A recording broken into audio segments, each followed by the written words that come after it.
There are literally tens of thousands of reports of apparitions of the Blessed Mother up and down the Catholic centuries. We've already explored the appearance to Bernadette at Lourdes.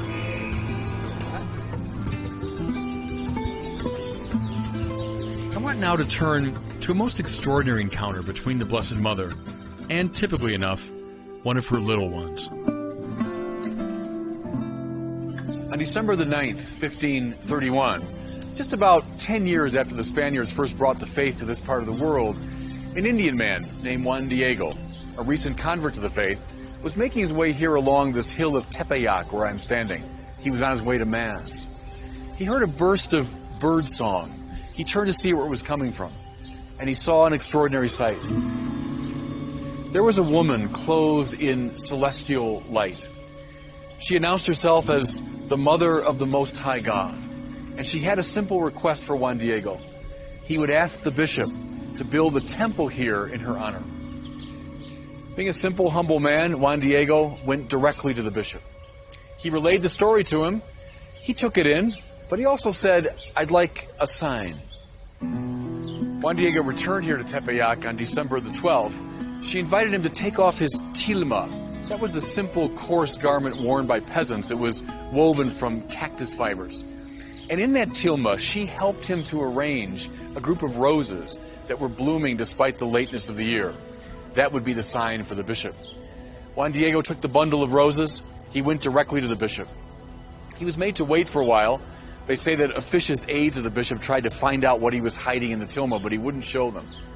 Finally, he was ushered into the bishop's presence.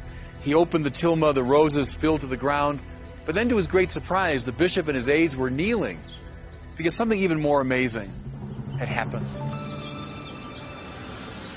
On the inside of the tilma, there was the image of the woman clothed in light.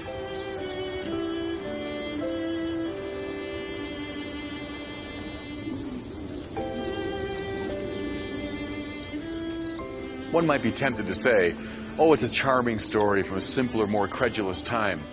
But the best counter-indication to the skeptics is the tilma itself, which you can see directly behind me.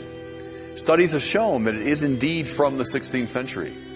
It is indeed woven from those simple cactus fibers, which under the best of circumstances would normally last 20 or 25 years. And yet, there it is, 500 years later.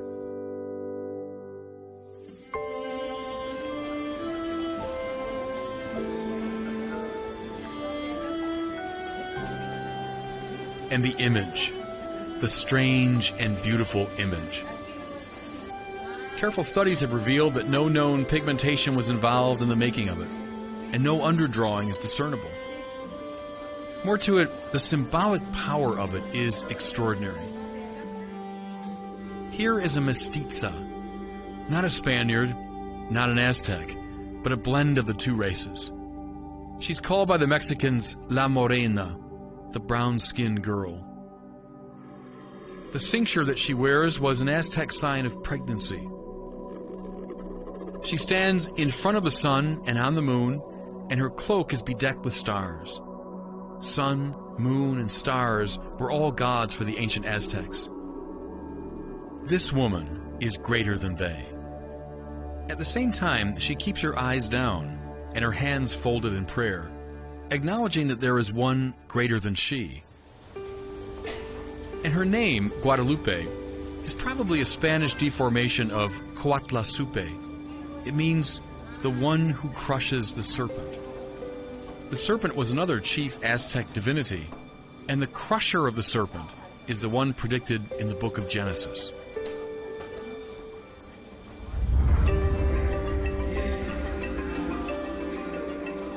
It is an undisputed fact that within 10 years of the apparition, almost the entire Mexican nation was converted to Christianity.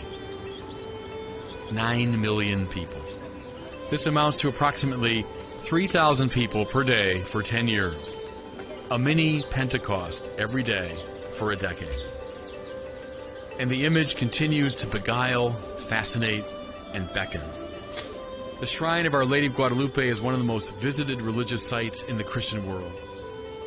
People come here by the millions to commune with La Morena.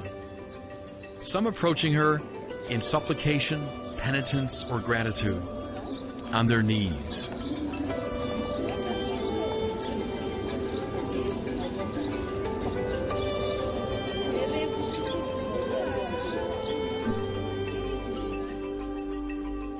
There are literally tens of thousands of stories of Marian apparitions up and down the centuries.